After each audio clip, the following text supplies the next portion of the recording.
السلام علیکم، دس از ارحم ایک نئی ویڈیو کے ساتھ پھر سے حاضر ہیں۔ بعض اوقات کم سمجھ شوہر اپنی والدہ یا اپنی بہن سے بیوی کے رشتہ داروں کے متعلق صحیح یا غلط خبر سن کر بیوی کو طعنہ دیتا ہے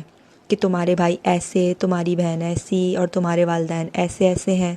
اور چونکہ ہر بیوی کو اپنے والدین سے فطری محبت ہوتی ہے اور ہونی بھی چاہیے، اسی محبت کے جذبے کے تحت بیوی ان باتوں کے جوابات دیتے ہوئے شوہر کی ذات پر اور کبھی شوہر کے والدین پر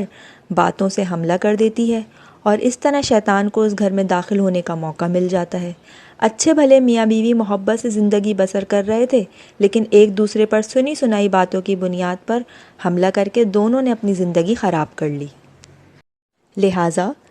سمجھدار بیوی کو چاہیے کہ اپنے والدین اور بھائی بہنوں کی طرف سے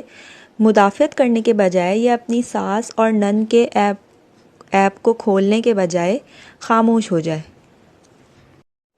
اور یہ کہہ دے کہ اگر آپ کو میرے والدین یا کسی بھی رشتہ دار سے کوئی تکلیف پہنچی ہے تو میں اس کی طرف سے آپ سے معافی مانگتی ہوں،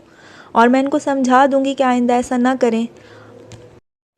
اور آپ بھی ان کو دل سے معاف کر دیں۔ لیکن میری رائے یہ ہے کہ انہوں نے کوئی غلطی کی ہے یا کسی کے ساتھ برا کیا ہے تو یہ ان کی غلطی ہے اور ان کا معاملہ ہے۔ ہم اپنا گھر ان کی وجہ سے کیوں برباد کریں؟ اگر ہم بھی ان کی وجہ سے آپس میں جھگڑیں گے تو اس سے پہلا جھگڑا تو ختم نہیں ہوگا، بلکہ اب 2 جھگڑے اٹھ جائیں گے اور 2 برائیاں پیدا ہو جائیں گی۔ لہٰذا عقل مندی کا تقاضا یہ ہے کہ ہم ان کی برائی کو اچھے طریقے سے ختم کرنے کی کوشش کریں، نہ یہ کہ آپس میں بحث کر کے آپس کے اختلاف کو جنم دیں اور ایک برائی کو ختم کرنے کے بجائے 2 برائیاں وجود میں لے آئیں۔ ایک واقعہ میں آپ کو بتاتی ہوں اس سلسلے میں۔ ایک دن خالد بن یزید نے کسی رشتہ دار کے سامنے اپنے سالے کے متعلق سخت الفاظ استعمال کرے۔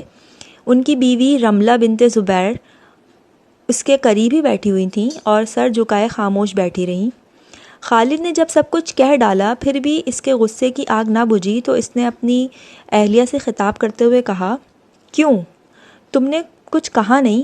کیا میری بات کا تمہیں بھی اعتراف ہے کہ تمہارا بھائی واقعی میں ایسا ہی ہے، اس لیے چپ بیٹھی ہو، یا میری بات تمہیں ناگوار گزری اور جواب نہ دینا پڑے اس لیے تم خاموش ہو؟ تو پتہ ہے ان کی بیوی رملہ نے کیا جواب دیا؟ انہوں نے جواب دیا کہ میرے پیش نظر نہ یہ رخ ہے نہ وہ، بات یہ ہے کہ ہم عورتوں کا کام مردوں کے درمیان دخل دینا نہیں ہے، نہ ہم اس کے لیے پیدا کی گئی ہیں۔ ہماری حیثیت تو خوشبودار پودوں اور پھولوں کی سی ہے جو سونگھنے اور نظروں کو بھانے کے لیے سمیٹے جاتے ہیں، اس لیے تم مردوں کے معاملات میں دخل اندازی سے ہمیں کیا واسطہ؟